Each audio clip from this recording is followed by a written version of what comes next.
Hey guys, welcome back to my channel. Today's video is a foundation review and a wear test of Maybelline's new Superstay foundation. Well, it's not really new to the market. It was released a couple of months ago, but it's new to me. For those of you guys that watch my videos on a regular basis, you know I pretty much stick to two foundations, which are my Maybelline FitMe Matte and Poreless and my L'Oreal Infallible Pro Matte Foundation.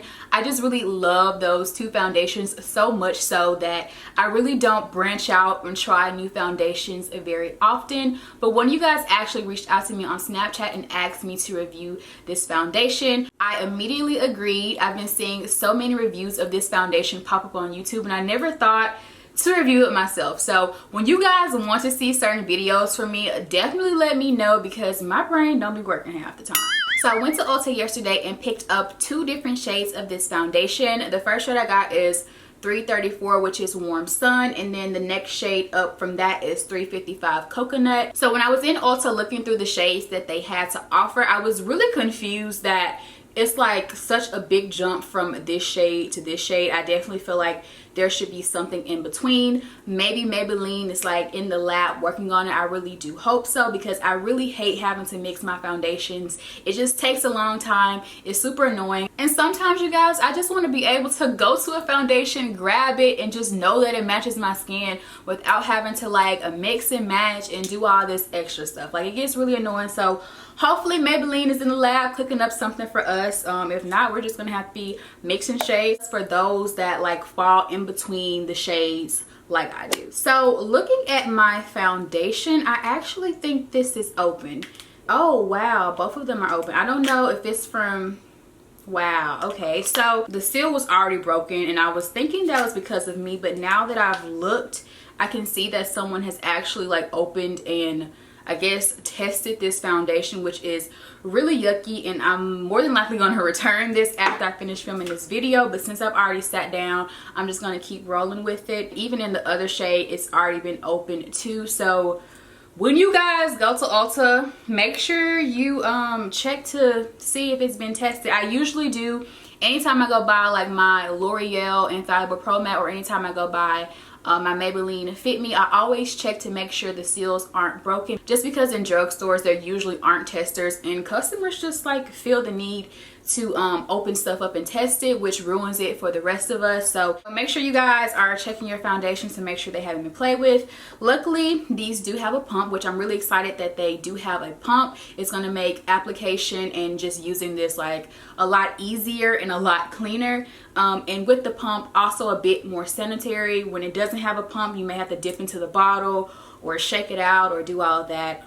So that's the only reason I'm going to go ahead and review it, just because there is a pump. But if there would not have been a pump, y'all, I would not be using this mess, because I'm not trying to catch anything that anybody got. So I don't have anything on my skin. I did wash my face a little while ago with some Cetaphil, and I may or may not have moisturized my skin with shea butter today. Usually I can touch my face and tell if I've moisturized it. It feels moisturized, but I don't remember moisturizing my skin. Like, I really don't. But whatever, we're just gonna roll with it. I'm not gonna put on a primer or anything like that, because I don't want it to like manipulate how the foundation does on its own. Like, we're just gonna throw it on the face and just see kind of what happens. So I'm going to take a pump of Warm Sun, which is 334, and you know, squirt it on my little ratchet mirror here, just as a place to mix the shades. I usually mix it on the back of my hand, but a lot of times I end up forgetting that I mix on the back of my hand, and then just gets so messy. The consistency of this foundation is really thick, whereas the Maybelline FitMe was a little bit more liquidy, I guess. I feel like there's a better term than liquidy, but thinner. It's, yes, there we go, thinner. So the Maybelline FitMe is a lot thinner than this foundation. It is supposed to be full coverage, so I did expect the consistency to be a little bit thicker, but it's literally not budging on this mirror as I'm like twisting it around and stuff. So that's pretty cool. So what I'm going to do for you guys now is just kind of swatch on the side of my face. So that is what, Warm Sun, and then that is Coconut. And it looks like Coconut actually looks like it could work for me, maybe in the summer especially, but I feel like it may darken as it dries. And so even though it looks okay for now, I'm thinking it's really hard for me to see like in my little monitor, but it looks like it could work for me But like I said, my biggest fear is that it just dries down darker than what it's looking like right now, and then I just end up looking like a hot mess. So anyway, you guys, this is how these two shades look on my skin tone. For any of you guys that like are around my shade, I will have all of my like reference shades down below in my description box, as far as like my MAC shade, my L'Oreal shade, my NARS shade, Too Faced shade, all that good stuff, so you guys can match your foundation up however you need to. But yeah, so I'm gonna go ahead and take that off. And I also wanted to let you guys know that I did film with my DSLR today. I usually film with my Sony, which is my vlogging camera, but it does have a smoothing effect on the skin, and I want you guys to be able to see how this foundation really looks, so you guys can see all my blemishes and stuff. But you know, I really wanted to make this video as helpful as possible, and I didn't want, like I said, to manipulate the foundation in any way that would like trick you guys into thinking it looks one way when it really doesn't. So I'm starting out with this flat kabuki brush by Sigma. This is a F80 brush. I do have a code with Sigma. It'll be down below in my description box with a link to my Sigma landing page, and you guys can shop Sigma's brushes. I am going to do one side of my face with a brush and then the other side with my beauty blender, just so I can see if the application and foundation finish that I get is dependent upon the tool that I use. So first, taking this flat kabuki brush, I'm going to go over to this side of my face, and we're just going to start buffing this into the skin. And I'm kind of just pressing and swiping. So right off the bat, you guys, this foundation feels kind of dry on my skin. And not dry to where I feel like it's going to dry my face out or anything, but dry as in not liquidy. Like, it's super matte, like, already. And it's really lightweight too. For it to be full coverage, I'm really kind of shocked. I thought I was going to feel like really cakey, but I don't so far. So that's really good.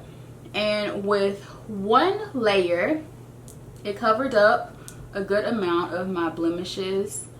You can kind of see some right in here where I have really dark scarring, but so far I'm impressed. I'm going to go ahead and bring some down on my neck.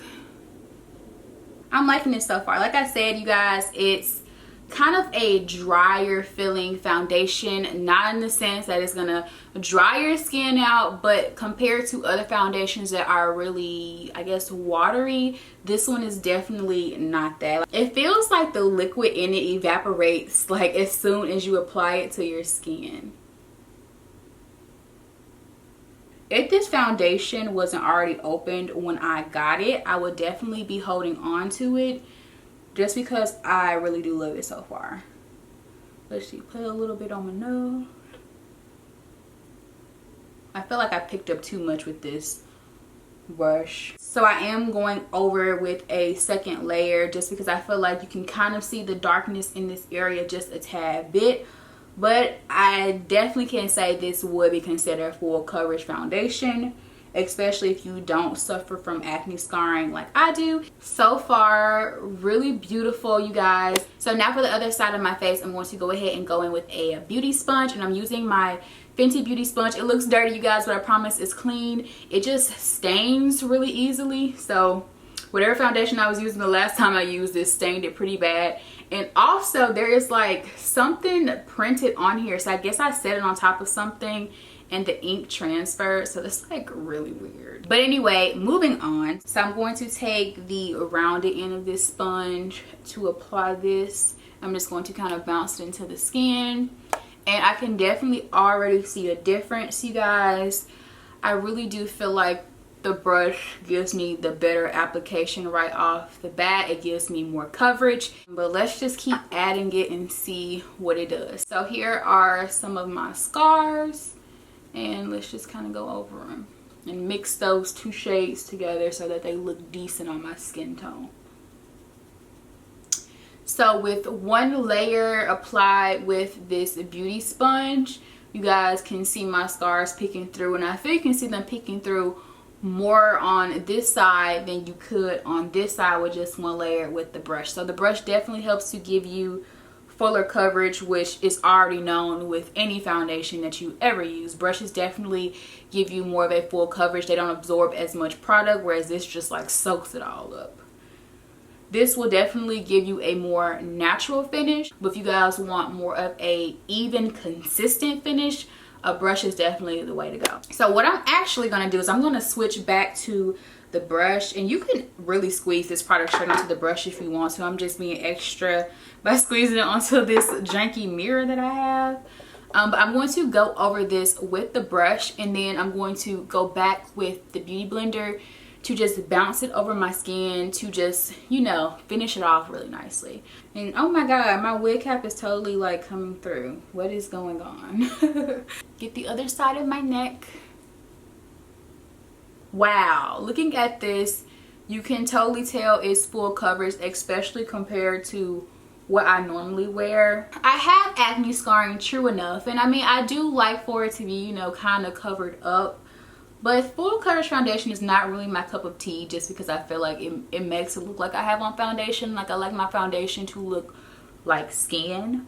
But nonetheless, this is still really beautiful. I'm just going to have to kind of play around with the shades a bit more to get a better match for myself. So overall, this foundation is full coverage. One layer will definitely be enough if you're extra, or if you just need a little bit more coverage over any dark areas. 2 layers will also work, but I feel like 2 layers may be a little bit too much. One thing I always check for when I'm trying new skin or complexion products is if the product makes my face feel stiff, and this definitely does not, which is really surprising since it is mattifying, just because a lot of mattifying products tend to be more drying, which is what gives you that like stiff face feeling. But I can move my face around, it's not stuck, it feels great. My skin does feel like it can breathe through this foundation. So now you guys, I'm about to go ahead and go off camera to finish up the rest of my makeup, and then I will check in with you guys a little bit later on today for my wear test as well. Looking at the foundation after I put, you know, the rest of my makeup on, it looks okay, but I feel like I'm about to be a little bit more critical of it. So I am starting to get some creasing here, which I usually do tend to crease, so I'm not really surprised by that. The next time that I wear this, I'll definitely make sure that I like set this area around my mouth. I'm a big talker. I've been talking a lot during this video, so the creasing, kind of expected. I'm not like too let down by that, but I just had to point that out to you guys. So as far as the other products that I used on my face today, they did take pretty well. I am noticing kind of where I put my like banana powder, it's not really a smooth layer. When I tried to dust it away, I noticed that it was kind of stuck to my skin, and I was like, is this sticking to the concealer underneath, or is, you know, something going on with the concealer and the foundation mixing underneath that's causing my powder to, you know, not respond in the best way? But other than that, it looks really, really good. So overall, it is looking pretty good. I wanted to mention to you guys like a few minutes ago how I was talking about sometimes with foundations you get like that stiff feeling like you can't move your face. Well, I'm starting to get that right now. I guess that's what cakiness would be considered. When I started kind of layering on other products, I put on some concealer, my baking powder, of course I put on a contour powder. I normally powder my entire face after that when I'm wearing like any other foundation, but I didn't do that today just because I could already feel like the products on my face feeling really, really heavy, and I don't like to feel like I have makeup on, so that's kind of bothering me. But other than that, I love the finish. I love how it looks. I really do want them to release some more colors. That would really be nice. I know their FitMe line has like tons of shades, so I'll probably be sticking to the FitMe line for now, but if they do come out with some more shades, I definitely will be buying the ones in between Warm Sun and Coconut. So all in all, I'm really happy with this foundation. It is currently 15 after 3 right now, so I'm going to wear this foundation probably for the next 7 hours and come back to you guys at around 10 o'clock tonight, just to let you all know how the foundation held up over the course of 7 hours. It's supposed to be a 24-hour wear foundation, so it should be fine. 7 hours should be nothing, but I'll be back a little bit later to let you guys know what's up.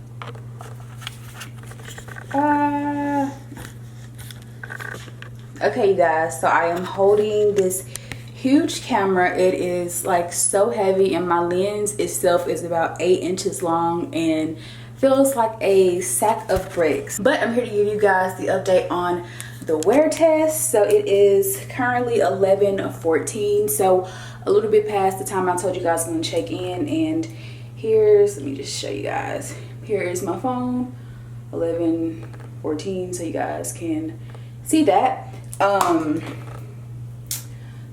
So since I last talked to you guys, I did a little bit of editing. I ran out to Target to return some items. I didn't return the makeup to Ulta yet, the foundation, and I also had a palette that came used and broken as well. And I was like, oh my goodness, Ulta, get it together. I haven't taken that stuff back yet because I'm going to make a video about how a lot of my products I got from Ulta came used, but that's a whole another story. So after I got back from Target, I was just basically chilling for the rest of the evening. I ate dinner, watched Celebrity Big Brother, and then I've been asleep for like the past hour and a half. So now I'm about to get up and it's time for me to go work out. So of course I'm about to take my makeup off, so perfect time to check in. I'm just using my bathroom lighting, no ring light or anything like that, but you guys can kind of still see my face pretty well. The quality is pretty good on this camera. You are starting to see a bit of shine in here. I really did expect this foundation to stay pretty matte, so for me to be seeing some like oils coming through, I'm definitely shocked by that. The foundation did change colors. I'm looking a bit more green than I did earlier. I don't know how it's picking up on camera, but in some instances I look green, in some instances I look gray, but I can definitely tell the foundation itself has gotten a little bit darker just from looking in the mirror. Also, before I took my nap, I really wanted to like go ahead and take this makeup off around like 8 or 9 o'clock, almost at 7 o'clock I think. When I got back from like Target, I was like, oh my god, my face feels like just something is on it that shouldn't be on it, and I really don't like when my foundation feels that way. I'm thinking just because it's like more on the heavy side, I can just really feel it on my skin, and my face just feels like it needs a good scratch, like it's just itching, especially like right in here around my nose for some reason. So overall the foundation doesn't look terrible. Definitely not the oiliest I've been after 7 hours, but like I said, I didn't set this with my normal face powder that I usually set my like face products with, so maybe that's the reason why I need a little extra something to lock those oils into place. But then again, I really don't know. I'll just have to like wear it again in the future to see, you know, if I change up my little method or routine that I used, will the foundation come out looking a little bit better. So now you guys, I'm about to get ready to take this mess off of my face because it's just making me feel super uncomfortable, and I'm definitely not wearing this to the gym. I don't wear any makeup to the gym, but definitely not this makeup. So I hope you guys enjoyed this video. Let me know. Let's get the conversation popping down below, and I will see you guys in my next video.